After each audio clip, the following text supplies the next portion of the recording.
Hello, everybody, and welcome to the Homewrecker podcast. I am the Golden Greek, Alex Arion, joined as always by my beautiful, lovely, gorgeous wife, Monique. Monique, how are you? It's been a while. It has been way too long, far too long, and I am good, thank you. How are you? I'm fantastic, as Excellent. always. You sound so fantastic. Are you being facetious? Yes. Why? What's wrong with my sound? You're like, I am fantastic. Okay. But you're good? Yeah? I'm fine. Okay. I'm great. Like I said, I'm fantastic. Damn it. There you go. Jeez. Yes, it's been a while. It hasn't been a while for us. I mean, like we see each other every day, but I mean, it's been a while since we've been on the, what do you call this? It's not airwaves. We're not on the radio airwaves. What do you call it? The podcast, waves? the pod waves? Is that a thing? The pod waves? The podcasting platforms? I don't know. Sure. It's been a while since we've been with you. That's right. Exactly.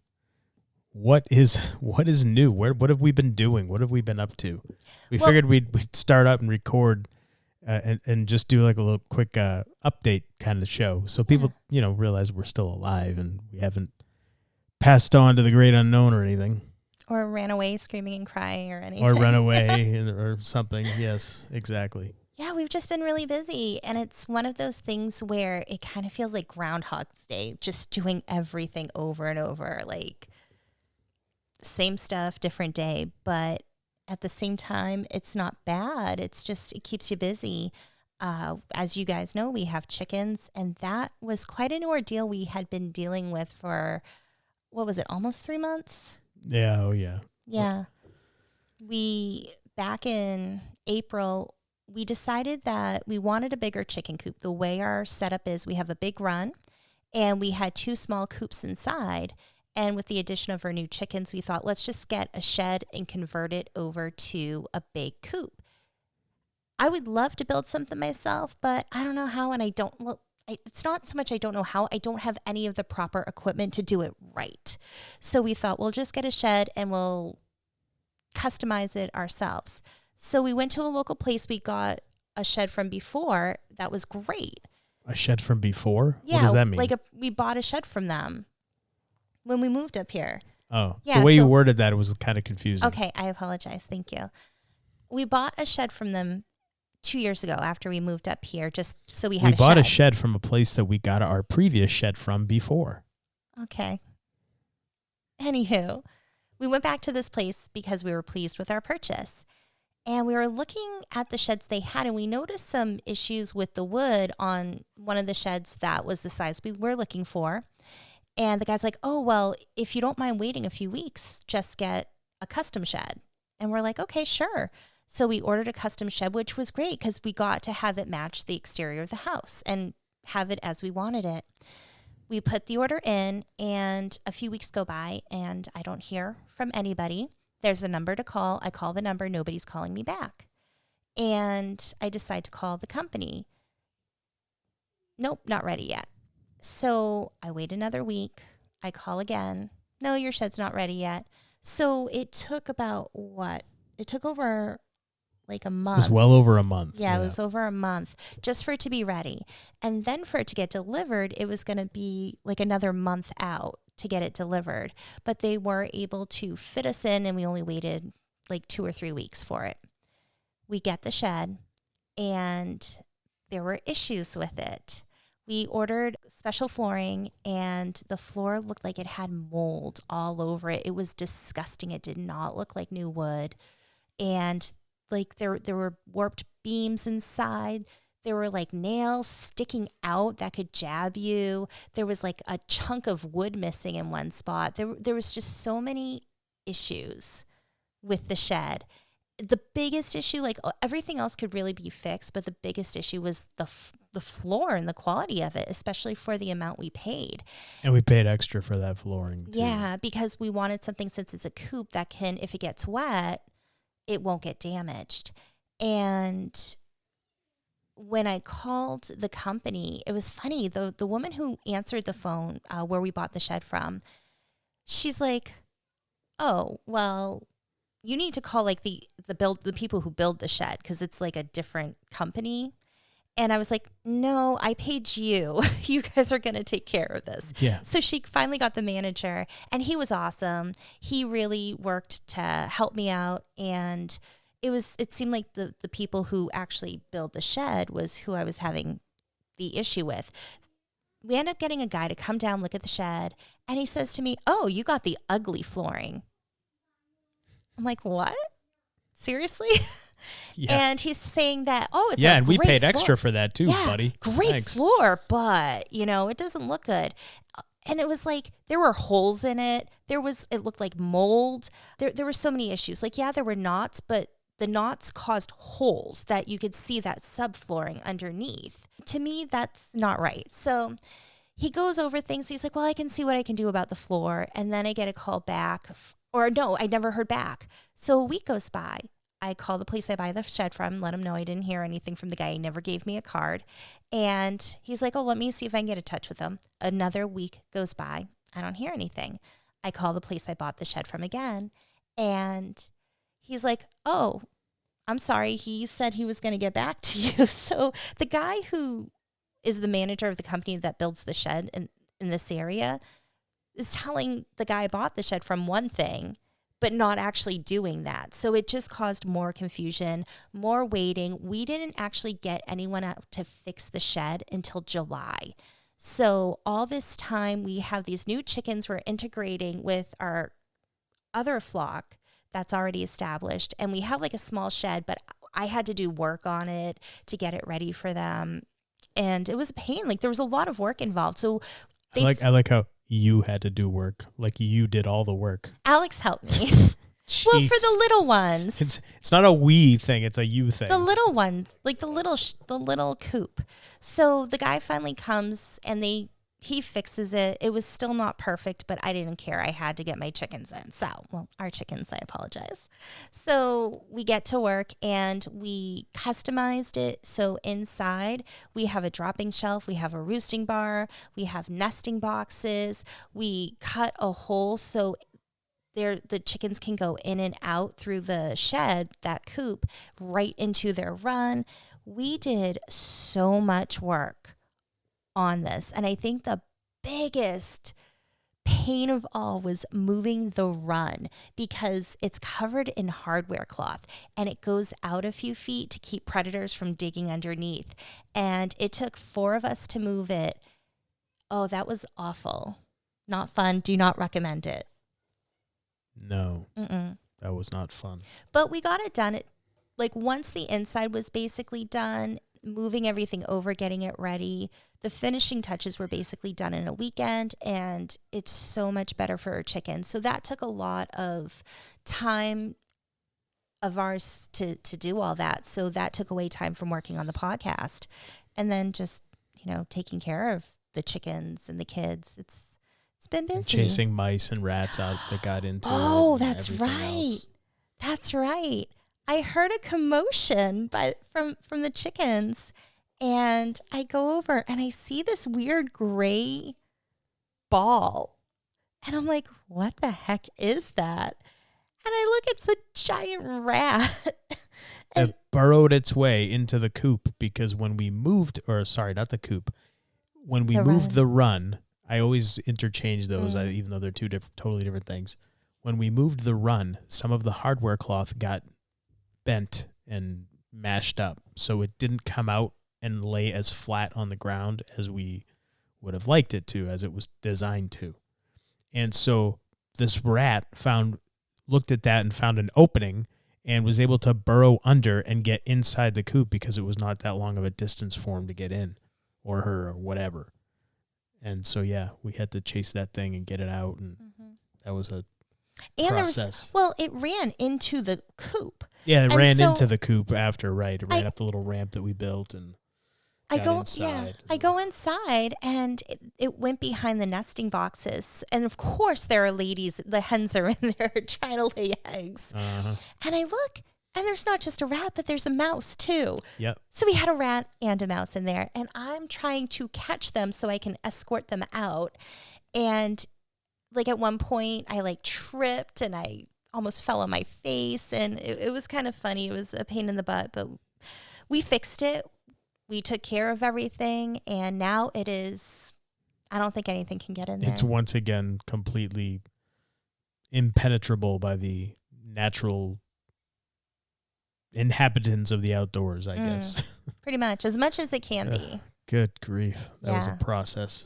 Oh, yeah, that was fun. So it's never dull around here. No, living out in the hills and woods is it's a good time. Yeah.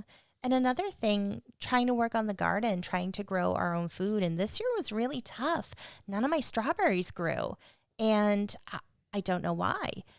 My potatoes, I'm having issues with potatoes. I noticed almost like a burrow hole. And I'm like, is something getting into my potatoes? And I'm like, what the heck eats potatoes? But like something got in. So yeah, it's been rough. I need a greenhouse. That's next on the list. That's the next thing. Yeah. We'll do that next. Yeah. So did you ever think that when we started this podcast talking about conspiracies and all of the other stuff that we've talked about throughout the years, that we'd be talking about our chicken coop? No. And chickens? No. All these years later. That was not on my bingo card. No. Oh, yeah.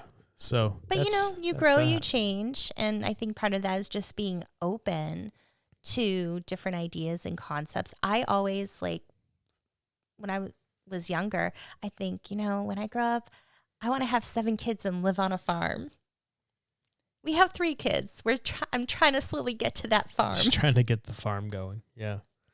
Right. Speaking of the chickens today, we witnessed something that was pretty incredible that I'm just going to mention because I don't really talk about the chickens that much. But I come outside because you'd wanted to sit on the porch. We'd let them out to free range for a couple hours or whatever it was. And we just like to sit on the porch and watch them. And it's pretty entertaining because you never know what's going to happen. There's always something. And they're fun to watch. And one of them caught a snake. Mm-hmm. That's the first time I've seen it catch a snake. Yeah. Like we've seen like catch frogs and stuff and, rip the frogs apart and just maul them. And usually they're little frogs or little toads. Oh my gosh. It's like brutal the way they peck at them and just tear them apart because one will get it and then 2 or 3 others will see it and they'll come over and they'll try to get it out of the one that has it in its mouth already and they're like ripping it apart. Oh, it's pretty vicious. Nature's pretty gruesome. Anyway, so this what? No, it's just funny. It's this. So this one chicken gets the snake, and I missed the initial interaction. You explain the initial part, and I'll come in where I actually walked over. So we enjoy just sitting on the porch watching the chickens because it's entertaining, and I started going outside because when they free range, we have to look out for hawks. That's the biggest predator issue. So we try to be outside to make sure they're safe. And I go out and I'm checking on the ladies and I see one of them off kind of towards like the wood line running over with a snake in her mouth. It's just a garter snake, but she's like running and it was so cute. And the snake is just dead and like bouncing with her like running trot. And so she puts it down and she's like digging in at it. And I'm thinking, oh my gosh, the other ladies aren't going after her. Usually as soon as they catch like, oh, somebody has something, they go for it. Did they not notice it yet? Maybe is that why? I think they just didn't notice it. And so I'm waiting for you to come out, but I wanted to keep my eye on it so you could see. And then all of a sudden, one of them noticed it and she goes running and she rips it from the other one. And then another one comes over and they're fighting over it. So we had 3 chickens fighting over this snake. So Lemmy, the one who originally caught it, she got it back. And then Enid, another one of our chickens, went over and got it from her. So I picked up Enid with the snake in her mouth to show Alex because he was walking over and I didn't want her running away. I wanted him to see it. So I'm walking over and she's holding this chicken and I'm seeing something dangling from its mouth. And I'm probably, I don't know, 40 feet away. And so you call out to me, she's got a snake. I'm like, what? So I'm like, I got to film this. So I fortunately had my cell phone in my pocket and pulled it out and took like a quick video of her just like running around with the snake. And she runs in. It's funny because she ran into the chicken run at first on her own. She runs in there, and then another chicken kind of strolled, like just happened to mosey on in there, not realizing what she had. Then she noticed it and she went after it, and they're just running around. And then she takes it, Enid takes it and runs out of the coop. Out of the run, sorry. And around the side of the coop. And she's got it and like try to stay away from everybody else. And then she just starts, I think you described it like she almost like slurped it down like she was eating a piece of spaghetti. Like this she just garter like snake. Swallowed it. She like just gulp. Yeah, and you see like the snake slowly disappearing down her throat. She's like swallowing it. Like it's just like there's less and less of it until it's just a head sticking out of her mouth. And she's like starts gasping. We're like, is she gonna be able to breathe? Like, what is going on here? And she like starts gasping, and we're like, okay, that was smart, girl. Jeez. And then I'm thinking, do I have to grab it and pull it out? That's what I thought you were gonna do because you were standing so close to her. And then she just swallowed it whole. And that was it. And then she just like went about her business like it was nothing. Like what what? Like, I never thought I would see something like that. And I love snakes. So I don't like seeing other little creatures get harmed, but this is nature and this is part of life that, chickens are omnivores. They eat plants and they eat animals. Do you remember when we first moved here and we saw a big rat that ate a snake? Yes. So that was the other thing. It's like, what? Like I always thought snakes ate those animals. Mm-hmm. I didn't know it was also the other way around. Because the rat's bigger than the snake. It was just amazing to me. Yeah. But I mean, there's so much nature out here too. And honestly, I know I love just sitting outside looking at nature. It's so beautiful. We have a blue heron that comes to our pond and has been coming more often lately. And it's so cool to watch. The thing is huge. And yeah, the deer will come by. We haven't had deer lately in the summer, more like late spring, early summer. But it's so beautiful. We haven't had turkeys in a while either. We used to get a lot of turkeys that would come through. Haven't seen turkeys in a while. But yeah, we do. We get a lot of wildlife up here. It's pretty cool. Mm-hmm. Pretty cool. We saw, it was getting dark. And when it's dark, but you can still make stuff out, it has that little bit of light left. Alex looked out the window and he's like, is that a cat? And we've had bobcats before. So I look and I just see the back end and a tail. And I'm like, is that a bobcat? I don't know. Let's go outside and check. So we go outside. Yeah, it's our neighbor's cat. Yeah, neighbor's barn cat. It was over in our yard. Yeah. Yeah, so that was an interesting thing that happened today with the chickens. So speaking of chickens, that happened. Yeah. And then we found out today officially today that we have another little guest wildlife in our home. We got some bats that want to live with us. And Alex says no. As much as I love bats, and I think they are adorable. You're out of your mind. They're so cute. So for the longest time, we'd been finding little like droppings, scat, whatever you call it, little poop on our front step. And we thought it was mice or rats because that's what it looks like. Mm-hmm. And we had the pest people out here and they checked and they informed me and actually showed me how to check myself if I want to, that it was bats. Apparently, and I never knew this, but if you crush up the poop, which I don't recommend unless you're wearing some kind of gloves, they showed me they crushed up the guano? The little, okay, whatever you're going to call it. I call it poop. That's what it is. They crush it up and it's like glistens, almost like it's sparkly. Like shimmery, like it's a metallic shimmer. Yes, and they said that is the wings of insects that it eats. That's how you can tell that it's a bat, that it's bat droppings or whatever, because they can't digest the wings. So the wings just go through their system and come out in their what'd you call it? Guano? It's called guano. Bat droppings are called guano. Okay. Well, it comes out in their stuff. And so I'm like, oh, okay, so we've got bats. Great. And it was literally like this little tiny, it was like 3/8 of an inch, this little space in the little rafter like above our front door.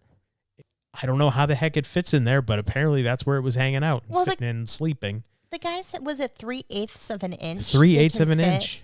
Mm-hmm. So, some of these smaller brown bats. I'm like, what? And what happens is they just squeeze in there. They squeeze in, and that's how they get into people's houses. And I'm thinking, we just had our house built a couple of years ago. And the guy's like, yeah, no, like when they build houses, they don't bat proof them. They should, but they don't. So if you're listening and you're going to build a home, have them build it with bat proofing in mind. So any gaps, even with like the soffits and the ridge lines and everything, make sure that there's no way bats could get in, because it can cost you so much money. It could be anywhere from like $700 to like over $5,000, depending on the size of your home and like, how many gaps there are. And the guy like today that was here, the specialist we had here today, was saying that he's done some homes where it's like over $10,000 because there's so much that has to be done. And I'm just looking at him like, what? You got to be kidding me. But yeah, so we had to climb up into our attic and look today, and oh boy, what a mess. What a nightmare. But yeah, apparently we've got bats. Large brown bats. And I still, this doesn't make sense to me. I don't comprehend this at all. Makes no sense to me. These bats, you're not the pest people can't touch them. They can't kill them. They can't remove them. They are protected. Why? I don't know. Why are they endangered or something? Like, what's the deal? It was getting to the point. The guy, because I asked the guy about it, he said the numbers are actually increasing this year.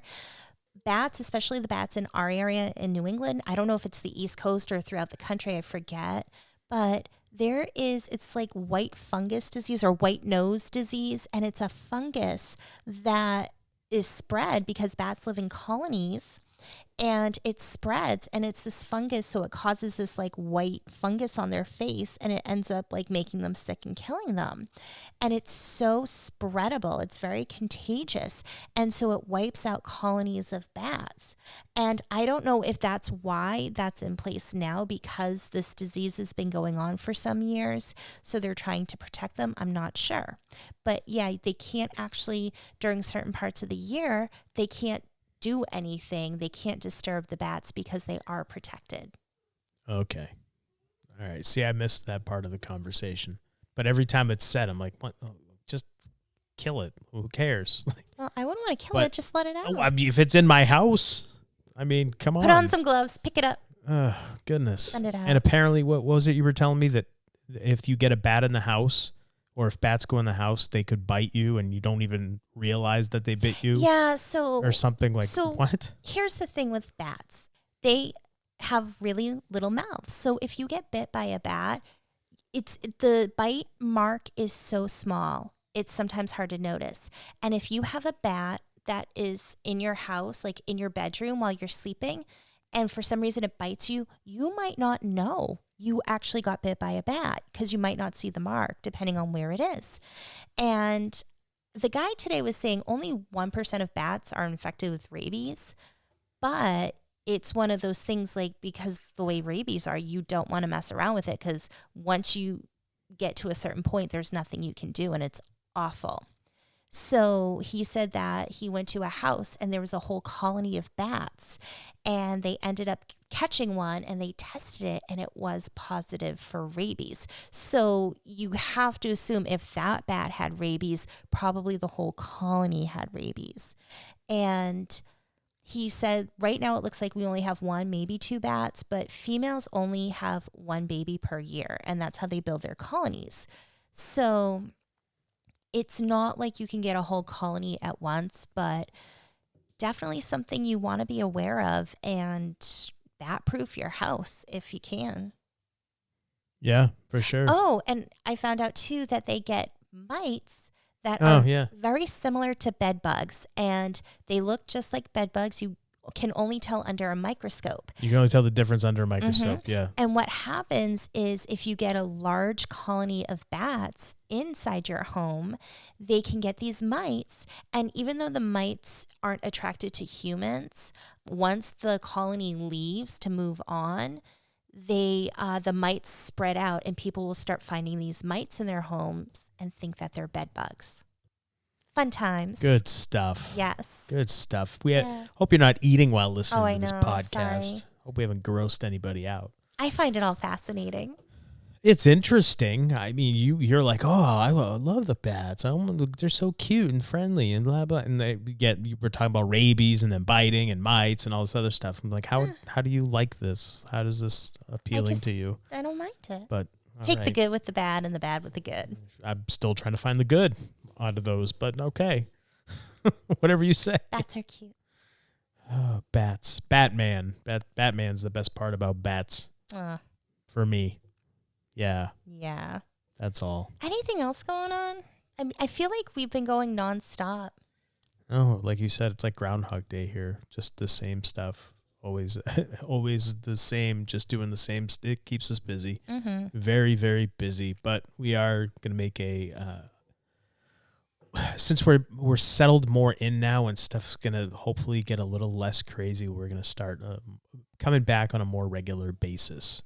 Probably not going to be weekly. We're going to aim for bi-weekly for sure. And you'll probably be hearing a lot more of us in the coming weeks. So, yeah. Oh, you know what? I just wanted to bring up, and please feel free to give me your feedback if you want. So I had mentioned last time, I'm new to TikTok, started TikTok, and oh my God, how do people find time to make videos? I'm so busy actually like doing these things. I'll be like, oh, I probably should have recorded that. But it's like I'm by myself. So trying to like bake and like make food and do all this stuff with one hand. And I'm also like, I don't want to buy equipment to make videos because I'm like, I don't care that much. But it's like, wow, this is actually a lot of work to have to like film as you do things. Yeah, I wonder that myself. The very few times in the past few months that I've stopped and like looked at Twitter or Instagram. I don't go on TikTok, but if I see like videos and it's like those like people doing stuff or whatever, I'm like, how do you do it and film? Like, do these people have somebody that films them as they do it? And like, who do you find that will come and just like film you doing stuff? I don't know. It's the whole concept to me. It's just, it's not foreign, but it just seems a little, I don't know. It's a lot of work. It's like, it's I'm like too busy like actually like doing shit. Like, so right. I don't have time. Yeah, I don't really get that. But Alex was nice enough to help me film a video so I can show people how to make organite. And I still have to edit it. And I'm just thinking, okay, now I got to get this done. Like putting videos out, you make it, then you have to edit it and you can put music to it. You can do all this stuff. It actually takes a lot of time. Oh, yeah. I'm busy. Yeah, nothing is easy, even though the finished product makes it look easy. It's really not. You know what it made me just think of? Parks and Rec, for anyone who watches that show. Great show. Ben Wyatt decides to take a break. He leaves his job to find himself. I know what you're going to say. Yeah. And he gets into some claymation, And he goes to show his friend because his friend's like, you're depressed. And he's like, no, check out my claymation. And he's like, I've been working so hard on it. And what was it, like a week and a half or something? It was something. It was like, I think like a couple of weeks. And he like plays the video and it's REM's Stand. And it's like Ben Wyatt presents like with the music. And it's like 1 second of like film, like this, the claymation guy like kind of is sitting on the bed and stands up and that's it. Yeah. Good stuff. Yeah. So that just made me think of that. Oh, but so that's ridiculous. what it feels like. It's so much work. And then you get like this little 1 minute video. Yeah. For like 200 people to see. Yep. There you go. There you have it. So, yeah. All right. Well, if we got nothing else to talk about, then I guess we will sign off. Yeah. And until next time, I just want to throw out there, if you are interested in Organite, go to tarotbymonique.com. And if you're interested in hypnotherapy, I am a certified hypnotherapist. Go to understandingshypnosis.com. You can schedule a free 20-minute consult. Or if you're not interested on one-on-one, you can just do a digital download. I have those available, and you get to listen to it as much as you want because it's yours. Just not while you're driving. Please, no. Yeah, that would be bad. And I do have information in there when you get the download. All right. Yeah. Well then, until next time, I am the Golden Greek Alex Arion, joined as always by my beautiful, lovely, gorgeous wife, Monique. And you've been listening to the Homewrecker podcast. We love hearing from and interacting with our hearers and watchers. Feel free to reach out to us on Twitter At HomewreckerPod. You can also visit our website, homewreckerpodcast.com, where you can check out past episodes and pick up some Homewrecker Podcast gear from our online store. Also, if you haven't already, please hit the subscribe or follow button wherever you're hearing or watching our show. That way you can be notified whenever a new episode drops. We're on all major podcasting platforms, and you can check out the video versions of our show at YouTube and Brighteon. You can also find Monique in a few places online as well. I'm on Twitter @_MoniqueGiselle_. If you're interested in a tarot reading, organite, incense, candles, and other cool things, you can go to my website, tarotbymonique.com. Or if you're interested in hypnotherapy, you can go to understandingshypnosis.com to schedule a free 20-minute consult. And follow me on Twitter @MoniquePCHT. And Alex, how can people find you?